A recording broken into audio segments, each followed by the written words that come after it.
വലിയ അനുഗ്രഹങ്ങൾ നമുക്ക് ലഭിക്കണമെന്ന് നാം എപ്പോഴും ആഗ്രഹിക്കാറുണ്ട്. എന്നാൽ നാം ആഗ്രഹിക്കുന്നത് പോലെയുള്ള അനുഗ്രഹങ്ങൾ, നന്മകൾ നമുക്ക് പലപ്പോഴും ലഭിക്കാറില്ല.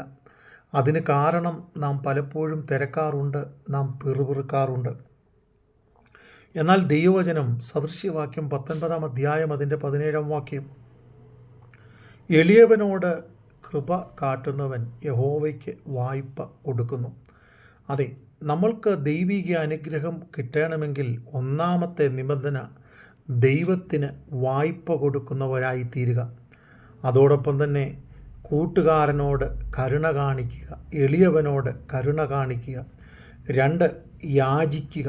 മത്തായിയുടെ സുവിശേഷം 7-ാം അധ്യായം 7-ാം വാക്യം, യാചിപ്പീൻ എന്നാൽ നിങ്ങൾക്ക് കിട്ടും, അന്വേഷിപ്പീൻ എന്നാൽ നിങ്ങൾ കണ്ടെത്തും, മുട്ടുവീൻ എന്നാൽ നിങ്ങൾക്ക് തുറക്കും. നിങ്ങൾ എൻ്റെ നാമത്തിൽ അപേക്ഷിക്കുന്നതൊക്കെയും ഞാൻ നിങ്ങൾക്ക് ചെയ്തു തരും. യോഹന്നാൻ്റെ സുവിശേഷം 14-ാം അധ്യായം 14-ാം വാക്യം.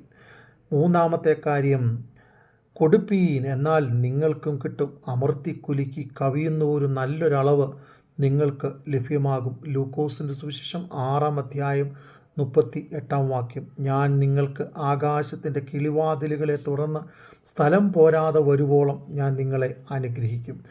4-ാമത്തെ വ്യവസ്ഥ, എൻ്റെ നിമിത്തം വീട്, നാട്, സഹോദരങ്ങൾ ഒക്കെ വിട്ടാൽ ദൈവം വലിയ പ്രതിഫലം നൽകും എന്ന് മർക്കോസിൻ്റെ സുവിശേഷം 10-ാം അധ്യായം 29-30 വാക്യങ്ങളിൽ പറയുന്നു. അതെ, നമ്മുടെ ജീവിതത്തിൽ നമുക്ക് അനുഗ്രഹങ്ങൾ ലഭിക്കുവാൻ, നന്മ ലഭിക്കുവാൻ നാം ആഗ്രഹിക്കാറുണ്ട്.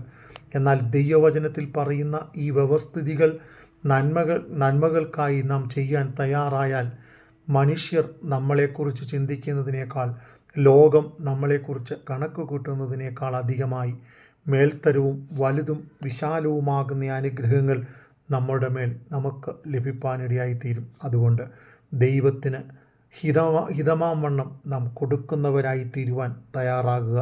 മത്തായിയുടെ സുവിശേഷം 6-ാം അധ്യായം 21-ാം വാക്യം, നിൻ്റെ നിക്ഷേപം ഉള്ളിടത്ത് നിൻ്റെ ഹൃദയവും ഇരിക്കുന്നു. അതെ, നമ്മുടെ നിക്ഷേപം എവിടെയാണ്, നമ്മുടെ ഹൃദയം എവിടെയാണ്, നാം ദൈവത്തോടുള്ള ബന്ധത്തിൽ എങ്ങനെ ആത്മീക വ്യവസ്ഥിതികളെ കാണുന്നു, ഇത് നാം ഈ ദിവസങ്ങളിൽ ചിന്തിച്ചുകൊണ്ട് ഓരോ ദിവസവും നാം ദൈവകൃപയിൽ മുൻപോട്ട് പോയാൽ ദൈവത്തിൻ്റെ വലിയ അനുഗ്രഹങ്ങൾ സ്ഥലം പോരാതെ വണ്ണം നമ്മളുടെ മേൽ ചൊരിഞ്ഞ് ദൈവം നമ്മെ അനുഗ്രഹിക്കും.